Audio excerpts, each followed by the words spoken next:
Olá, eu sou Cavalcante Júnior e este é o Pode Vir, o podcast da vida acontecendo. E quem senta-se à mesa hoje são duas convidadas, Jéssica Ellen e Fábia Rodrigues, para falarmos sobre há crianças que esperam mães e há mães que esperam crianças. Jéssica e Fábia, sejam muito bem-vindas pela primeira vez. Obrigada. Ao Pode Vir. Obrigada. Essa foi uma temática que nós já abordamos em 2025 com a convidada, a Tatiana Zilberberg, e agora com vocês dando continuidade a essa temática. E eu pergunto, qual é a relação de vocês com esse tema? Há crianças que esperam mães e há mães que esperam crianças. Quem começa? Você quer começar, Jéssica? Posso começar. Minha relação, né, com a adoção, hoje eu sou mãe por adoção de duas meninas, duas princesas, mas a minha história assim, começou de criança mesmo, assistindo Chiquititas. Eu vi aquela realidade, olhei aquelas crianças que queriam uma família, que aquelas canções eram de partir o coração. E eu olhei assim, pequena mesmo, e disse, um dia eu vou ser mãe de uma criança, assim, que não tem uma família. E aí esse desejo me acompanhou até a vida adulta. E hoje sou mãe de duas meninas, uma de 12, que tem TEA, e uma de 6 anos. Elas são irmãs de sangue, né? E foi uma adoção de grupo de irmãs, uma adoção tardia. E a minha história, brevemente, é essa, com a adoção. Mas a tua imagem já começou na adolescência, ou na infância, na verdade? Na infância, desde criança. E se cumpriu? Se cumpriu. Que maravilha. E você, Fábia? Eu já fui mais ou menos a minha segunda opção. Eu tive uma gestação, era gemelar, mas infelizmente ela não foi à frente, eu perdi os gêmeos e eu fiquei com complicações e não pude mais ter filhos. Tentei fertilização, mais ou menos uma história parecida com a da Renata, né, e de outras tantas mulheres que a gente tem, né? E nessas dores, né, de querer ser mãe, nesse anseio, veio a nossa opção de darmos, né, uma chance para o amor maior, porque é um amor que você não mede, você não faz ideia de como que é você sentir amor por um serzinho que nem saiu de você, mas quando você vê ou você pega ele no colo, como foi o meu caso, quando eu peguei a minha filha no colo com 1 aninho de idade, eu transcendi ali naquele momento. Foi maravilhoso. E hoje ela tem quantos anos? Hoje ela vai fazer 4, agora dia 24 de abril. 4 aninhos. E é sobre esse amor que a gente quer falar hoje. Esse é um programa especial no Dia das Mães, para vocês, mães por adoção, filhos por adoção. Então essa temática foi planejada, pensada para comemorarmos juntos o Dia das Mães. E, Jéssica, você assumiu o COPA, né, que é o Coletivo de Pais e Pretendentes à Adoção. Então, você é a atual coordenadora do COPA. E eu queria te perguntar qual é o retrato atual, né, sobre a adoção de crianças e adolescentes no Ceará. Pronto. Só porque, né, eu entrei nessa jornada junto com o COPA. A Fábia também faz parte. Ela era da gestão, da diretoria, do Conselho Diretor passado, né? E aí, quando eu conheci o COPA, eu vi que eu podia fazer mais por essas crianças, que não tinham uma família, que não tinha alguém ali para dar amor. E disso eu disse, vou me envolver, vou participar, porque eu não tenho como adotar todas as crianças, mas eu tenho como, de alguma forma, impactar para que mude essa realidade. E como pretendente, no início, né, dessa jornada, que eu comecei a entrar nesse mundo da adoção, quando, de fato, eu e meu esposo decidimos começar a ingressar, eu vi o quanto é difícil, o quanto é desafiador, o quanto é sofrido para o pretendente passar por todo esse processo.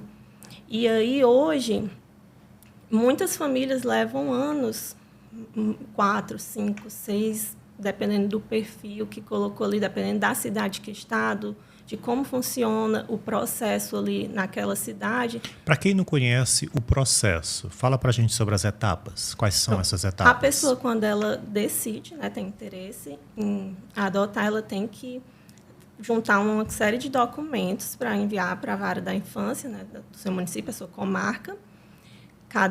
Alguns lugares têm mais de uma comarca, outros lugares, como Fortaleza, tem apenas uma. E você manda os documentos. Hoje, eles recebem também por e-mail essa documentação inicial. Após essa documentação, você é convidado para participar de um curso que tem uma duração uma vez por semana atualmente, a cada semana por um mês, né? Eu acredito que hoje ainda permanece. E aí, depois desse curso, que é obrigatório, você só pode realmente ser habilitado após esse curso. Você também tem um acompanhamento de fazer entrevista com psicólogo, assistente social. É feita uma visita na sua casa, né, para ver se aquele ambiente é um ambiente que pode ser seguro para receber uma criança. Tem feito entrevista com os familiares mais próximos. E aí, depois de tudo isso, a juíza vai dar a sentença, né, favorável ou não, para você entrar na fila. E esse processo é bastante demorado. O meu levou 9 meses para eu poder entrar na fila. Já tem pessoas que têm relatos que demoraram mais de um ano. Na época da pandemia, teve pessoas que demoraram muitos anos para conseguir se habilitar. E aí é uma das dores que a gente já enfrenta, porque você passa tanto tempo ali para entrar e depois que você entra, você não sabe quanto tempo você vai permanecer.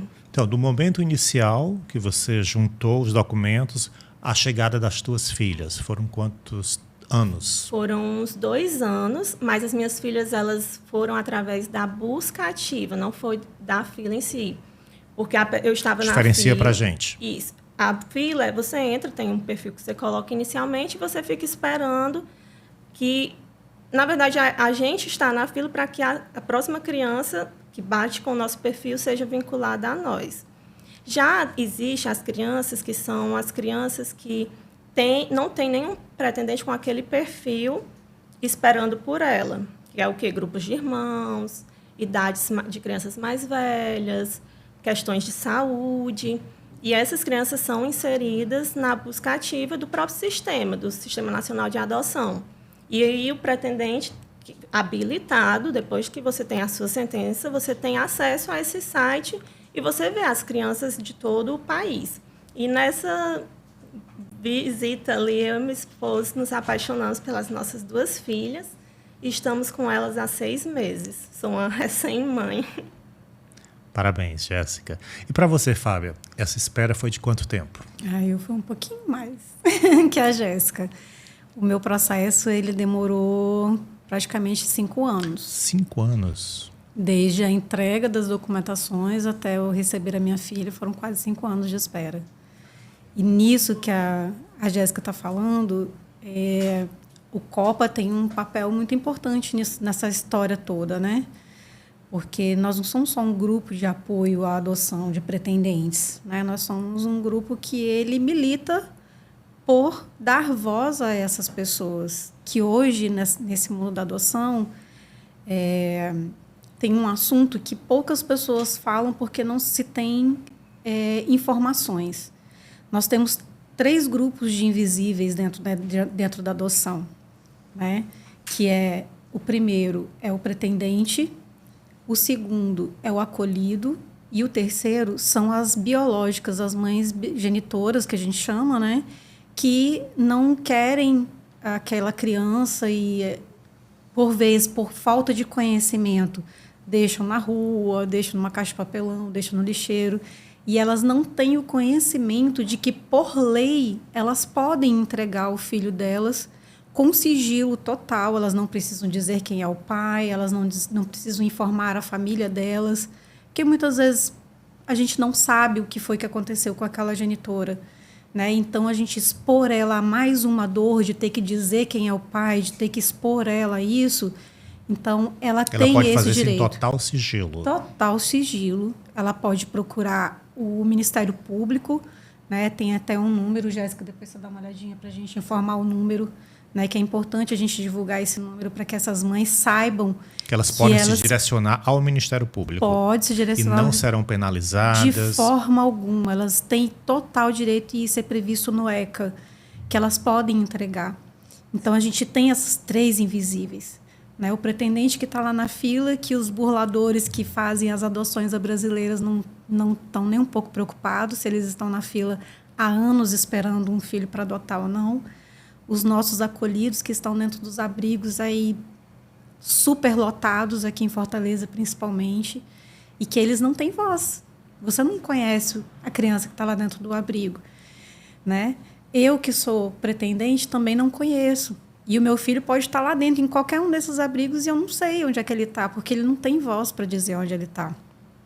E essas genitoras que não têm esse conhecimento, né, desse programa, desse direito que ela tem de entregar, e aí elas podem fazer essa ligação em total sigilo, e elas vão ser muito bem atendidas, vão ser acolhidas para que elas possam ou gerar esse filho para dar para adoção, ou, se for do interesse delas de continuar com a criança, elas também têm esse direito de continuar com os filhos dela. Porque esse acompanhamento ele não é feito para incentivar que ela entregue, mas sim dar para ela um aparato de coisas, para ela tomar essa decisão consciente. Não por exemplo, se é a questão financeira, eles encaminham ela para programas que possam apoiar. Se a decisão, não, eu não quero de qualquer forma, ela vai ter um acompanhamento psicológico. Tem um programa de apoio também, de informação. Isso. Então, se você precisa dessa informação ou desse apoio, DDD 85, WhatsApp ou telefone 99 116 06 17. Repetindo, DDD 85 99 116 06 17. Lembrando, é um serviço de apoio, onde você pode pedir as informações e você terá total sigilo no acompanhamento dessas informações e da melhor decisão que você venha a tomar. Muito obrigado, Jéssica. Nós escutamos aqui da professora Tatiana Zilberberg, também uma mãe por adoção, e ela usou e repetiu 3 vezes: a gente espera, espera e espera. Essa espera é realmente necessária? Por que tem sido tão demorado? E o que o COPA tem feito para reduzir o tempo de espera? É possível reduzir? É possível reduzir. A gente, hoje, em Fortaleza, a gente está com um tempo médio de espera de 4 anos e meio, 4 anos e 6 meses de espera na fila para um perfil.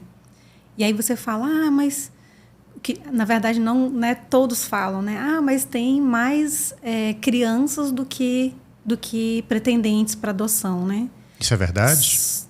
Em termos, né? Não é uma total verdade, mas também tem as suas... Por quê? Porque todo perfil é legítimo. Quando você decide adotar, a Jéssica tá aqui, né, como prova. Ela não queria um bebê. Ela queria um perfil maior.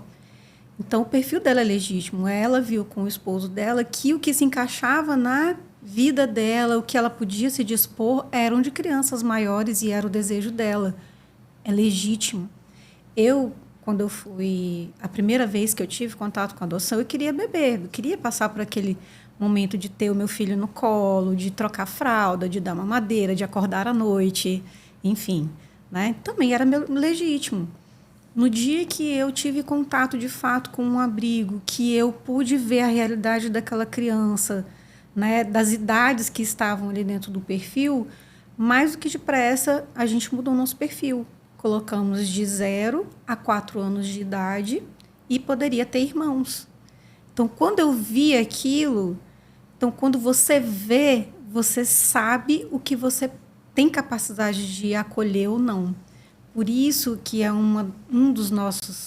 das nossas frentes é que haja mais visitas guiadas, né, pelo fórum, pelo TJ do Estado, para que os pretendentes tenham acesso nesses abrigos.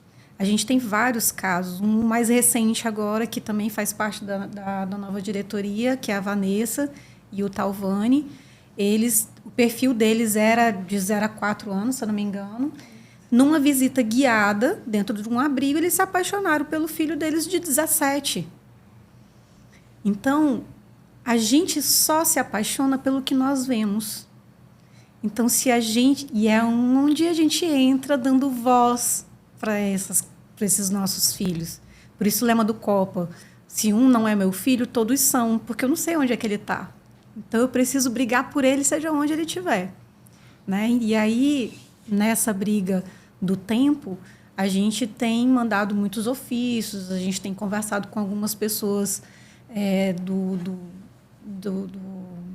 do sistema, né, da máquina, para que a gente consiga fazer com que essas pessoas se sensibilizem, porque a gente tem várias crianças que estão dentro do abrigo sem seus processos serem definidos. E o que demora? Esses processos. A justiça precisa ir conhecer esses abrigos e dar destino nesses processos. Esses processos são ou a criança ser destituída do poder familiar de origem dela e ela seguir para a adoção, ou elas retornarem para suas famílias de origem.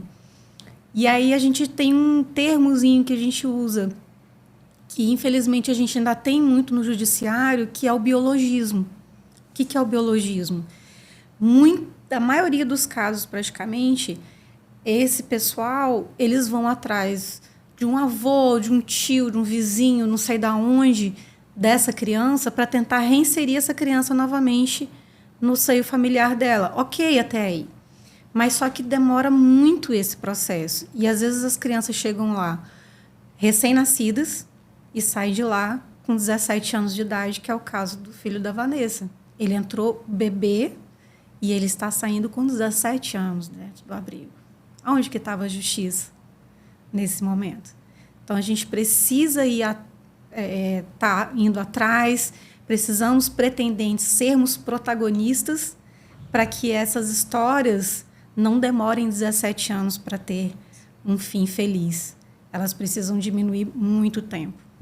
Jéssica, essa visita guiada, ela pode acontecer em que momento do processo? As pessoas estão nos acompanhando agora e demonstraram o interesse. Eu quero fazer essa visita guiada. Pronto. Ano passado houve essa visita guiada, mas apenas para pretendentes. Hoje tem que ser ali um momento que eles organizam. No início do ano eles organizaram um momento online. Eu até participei desse momento. E depois eles fizeram, uns meses depois, no mês de maio, que é onde se comemora o Dia Nacional da Adoção, fizeram outro momento que foi justamente onde a Vanessa conheceu o filho dela, né, o meu sobrinho, um menino incrível. E aí teve apenas esses 2 momentos. Esse ano, a gente, como Copa, já solicitou para que ocorresse um novo momento desse e que a gente até se disponibilizou a ajudar a organizar da melhor forma para poder ter mais oportunidades de crianças ali, porque é um momento com crianças que são mais de adoção tardia, que são essas crianças que são ou grupos de irmãos, ou questão de saúde, ou mais velhas mesmo. Esse momento é para crianças não são que estão vinculadas a um perfil de bebê, nem menores de 5 anos. E a gente quer que esses momentos aconteçam com mais frequência e também que esses momentos não precisem depender exclusivamente ali do setor de cadastro de adoção para acontecer, porque fica uma coisa muito demorada. E como a gente conhece uma pessoa que é até participante da Acalanto, muito atuante, ela disse assim, ela conheceu a filha dela tinha muitas questões de saúde, não falava, não andava, não se mexia. E ela disse que nenhum pretendente vai chegar lá um belo dia, acordar e dizer, eu quero um filho doente, que não anda, que não fale. Ninguém que vai ter nem seu filho gestando vai desejar isso para si. E eles se encontraram como família numa visita. Eles olharam, viram aquela menina ali e disseram assim, essa é a minha filha, eu quero cuidar dela. E essas visitas são importantes por causa disso, porque ninguém se apaixona por alguém que não vê, que não existe. Você se apaixona por alguém que você fala, que você olha, que você toca. E a grande importância dessa visita é para as crianças, é para os adolescentes, não é para o pretendente. A família vai se formar, sim, mas hoje quem está mais fragilizado é a criança e o adolescente que está ali sem voz, né? Até porque o tempo da criança é diferente do nosso, né? Nós adultos já esperamos na fila, esperamos tantas coisas, né? E estamos aqui fora. Eles estão lá dentro, perdendo uma infância, podendo estar com amor dentro de uma família, conhecendo o seio familiar, né? Mas eles não têm esse tempo. Eu quero falar sobre isso daqui a pouquinho, depois do nosso intervalo literário. Hoje nós estamos conversando com a Fábia Rodrigues e a Jéssica Ellen. As duas estão engajadas na diretoria do COPA, que é o Coletivo de Pais e Pretendentes à Adoção. Se você ficou interessado, anota o arroba Coletivo Copa, com 2 P's. E lá você pode encontrar mais informações sobre essas temáticas que nós estamos aqui abordando neste episódio. E no intervalo, a gente pede às convidadas que tragam livros para sugerir para vocês que estão nos acompanhando. Quem começa? O que você trouxe, Jéssica? Você mostra aqui para cá. Que fala justamente de adoção, né? Então, a Jéssica, para quem está nos acompanhando por áudio, ela trouxe o livro Mãe por Amor, da Fernanda Fabris. Por que você escolheu esse livro? Eu sigo ela, né? O Instagram dela é justamente o título do livro. E é uma família formada por adoção. Hoje ela já está com 6 filhos pela via da adoção. E ela traz a realidade da maternidade sem aquele romantismo todo. Tem a beleza, sim, que toda maternidade traz, mas também ela é muito vida real. Fala os desafios, é alguém que luta muito também por essa causa. E eu aprendi muito com ela. E o livro dela, apesar de eu já conhecer toda a história há bastante tempo, ainda está trazendo para mim lições, aprendizados e toca o coração. Então, independente se você é uma mãe por adoção ou não é mãe por adoção, ou qualquer pessoa que seja, é um livro que é importante a gente entender como é que funciona a realidade de outras famílias, de outras crianças, que não é geralmente a da nossa bolha, né? Então, essa é a sugestão da Jéssica, Mãe por Amor, que também é um perfil no Instagram, escrito pela Fernanda Fabris. Então, fica essa dica. E você, Fábia, o que você sugere? Tenho 2 livros, na verdade. Um eu não consegui encontrar. Na verdade, não consegui encontrar, não. Eu doei esse livro, porque, né, outras pessoas também precisavam dele. E aí eu acabei doando.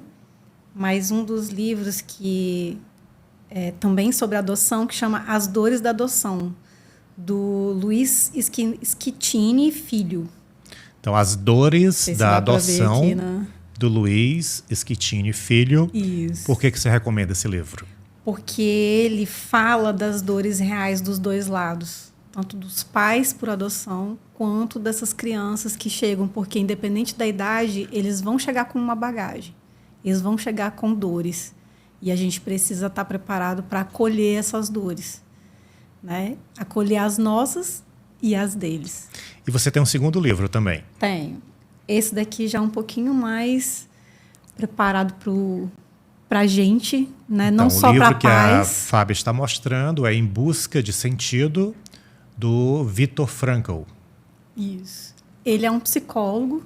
Na verdade, ele conta a história de um psicólogo dentro do campo de concentração nazista, né? A visão dele dentro do campo nazista, né? O limite em que ele chegou lá dentro, né? E aí isso daí mexe muito com você, porque você não está preparado. E você, na adoção, todo mundo fala para a gente, né, que esperem, vão para a fila e esperem, leiam, se preparem. Mas na hora que o seu filho chega, você nunca está preparado.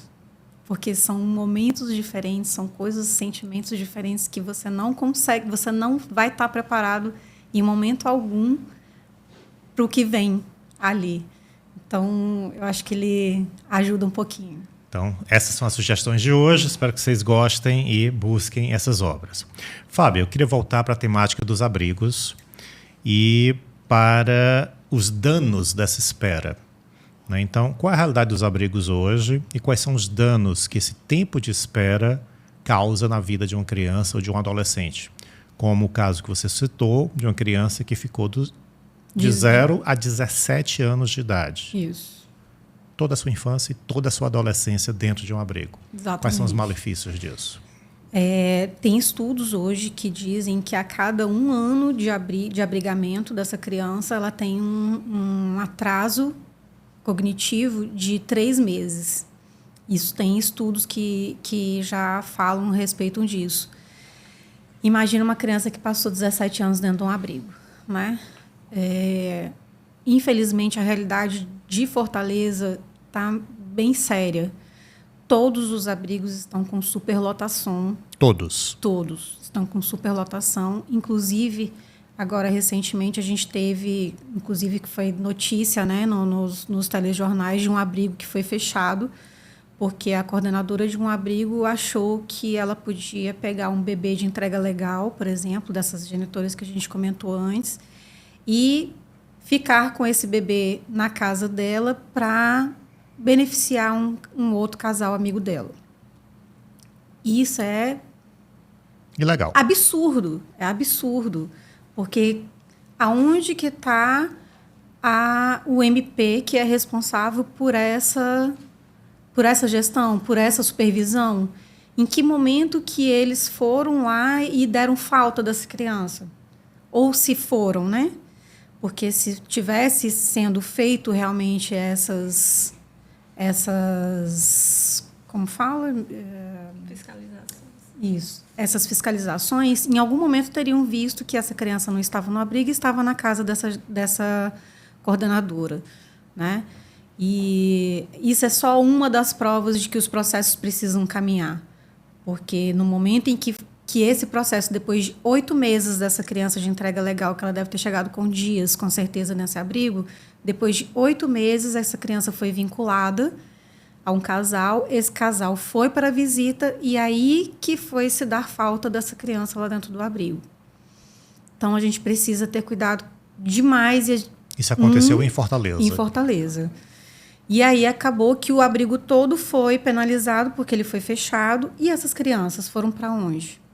Se a gente já está com superlotação em todos os abrigos, essas crianças foram para onde? Né? Tem criança aí que precisa voltar para a sua para o seu seio familiar de origem ou ir para adoção. A gente tem também casos de menores infratores, inclusive jurados de morte por facção, que estão dentro dos abrigos, né? E aí eles estão prejudicando as outras crianças. A gente tem casos de maus tratos, a gente sabe de algumas coisas, não temos provas físicas, mas a gente tem vários relatos disso, né? E a gente tem tentado cobrar para ver se as coisas andam, se os processos andarem. A fila não era nem para ter fila se os processos estivessem andando, né? Tanto que, para você ter uma ideia, a gente teve uma informação do Dr. Dairton, da 12ª Vara da Promotoria, que teve um bebê de 4 meses, se eu não me engano, que foi vinculado ao 35º da fila. Então, essa falácia de dizer que o pretendente só quer bebê branco ou isso ou aquilo, a gente já cai por terra nisso aqui. Se 34 pessoas na frente não quiseram um bebê de 4 meses, né? Então, a gente já quebra aí uma culpa que eles colocam muito no pretendente, que é essa de querer só bebê, e o bebê foi para o 35º da fila. Então, 34 pessoas na frente não querem bebê. Eles querem um outro tipo de perfil de criança, né? Então, a gente precisa ter cuidado com isso, porque os nossos filhos estão aí nos abrigos, né? Cadê os processos? A justiça precisa andar com isso. A gente precisa fazer com que essas crianças tenham uma família. E agora, recente também foi postado que existem muitos bebês esperando vaga em algum acolhimento para sair dos hospitais. E a gente o Copa postou essa notícia. Uma pessoa lá do hospital falou que já tinha um bebê lá que estava com quase 6 meses, que nem cabia mais no bercinho do recém-nascido e que eles já tinham solicitado há muito tempo que as autoridades fizessem algo a respeito. Então, são crianças que poderiam estar já com a sua família. ali com pais que estão esperando há 4, 5 anos por eles e não... A criança fica em um sofrimento ali, onde não tem afeto, não tem um olhar voltado ali só para ela, um olhar coletivo. E essa demora prejudica muito as crianças. As minhas filhas, para você ter noção, a gente conheceu elas no final do ano passado e ela, a mais velha, não sabia brincar. Ela só... Aos 6 anos de idade? 12 anos. Aos 12 anos de idade, não sabia brincar? Ela não sabia brincar de boneca, não sabia brincar de faz de conta. Elas não sabiam coisas básicas, sabe? Se higienizar da forma correta. A pequena da mesma forma. E a gente foi ensinando a elas como brincar, como ser criança. Tanto que a primeira vez que eu vi ela brincando de faz de conta em casa, com a irmã dela, que estavam viajando e brincando com as bonequinhas, eu chorei. Eu chorei assim, minha filha está aprendendo a ser criança. E isso é uma coisa que só em uma família onde ela se sentir segura, ela vai conseguir ser criança. Enquanto ela estiver num abrigo ou em um lugar que ela não se sinta segura, ela não vai se permitir ser criança. Ela vai viver num estado de alerta. Então, a minha filha hoje, com 12 anos, que eu conheci ela com quase 12, né? Uma adolescente que está aprendendo a ser criança. E isso, gente, é um prejuízo, assim, prejudica tanto a criança que a gente não tem noção. Eu, como mãe, vejo no dia a dia o que eu estou ensinando a minha filha, que ela deveria saber desde pequenininha. Mas só ela sabe o que esse tempo, num lugar que não era seguro, custou para ela. Só ela vai saber, de fato, o que isso trouxe de prejuízo, né? Então, por isso, a gente luta tanto. Não é só por nós, não é porque a gente quer ter um filho. Porque eu já estou com as minhas e continuo na luta. Exato. A minha luta é por todas as crianças. E parabéns a vocês, mães por adoção, para todas vocês que hoje, no Dia das Mães, comemoram a alegria de ter um filho e uma filha por adoção nos seus lares. E vocês têm feito mobilizações sociais. Uma próxima é a segunda caminhada da adoção, que acontece no dia 23 de maio, a partir das 15h30, aqui em Fortaleza. Então, para mais informações, vocês podem acessar o Coletivo Copa, @Coletivo Copa com 2 P's, para mais informações e podem se somar. Mesmo que você não queira, nesse momento, adotar, você pode ajudar a muitos pais e mães que estão na fila por adoção e podem somar os seus conhecimentos, podem somar os seus esforços profissionais para que esse tempo seja reduzido e certamente os danos sobre as crianças e os adolescentes também diminuam. Então, eu quero agradecer muitíssimo pela vinda de vocês. Infelizmente, chegamos ao final deste episódio. Passo para vocês a última palavra. A gente que agradece muito, né, por poder contar um pouquinho, né, das nossas histórias e falar um pouquinho sobre o Copa e o que a gente acredita, né, o que a gente ama. E a gente chama também quem... não quero adotar, não posso adotar, mas eu posso ser padrinho de uma criança. Existe o apadrinhamento também que pode ser feito, né? Você pode ir no abrigo e dizer que você quer apadrinhar. Também tem um processo que você passa pelo fórum de entrega de alguns documentos e tudo para que você possa apadrinhar, mas é algo... Se você tiver amor de sobra aí, tem muita criança precisando, com certeza. A gente só tem a agradecer. Feliz Dia das Mães. E você acompanhou, então, mais um episódio do Pode Vir, o podcast da vida acontecendo. Aproveita e faz agora mesmo uma avaliação desse episódio no Spotify. Você pode, por exemplo, dar 5 estrelas e deixar o seu comentário para o nosso programa. Compartilha esse episódio pelo WhatsApp com os teus amigos, com quem você gosta de trocar ideias. E no YouTube, você pode se inscrever no canal, dar o seu like e fazer o seu comentário. Até o próximo.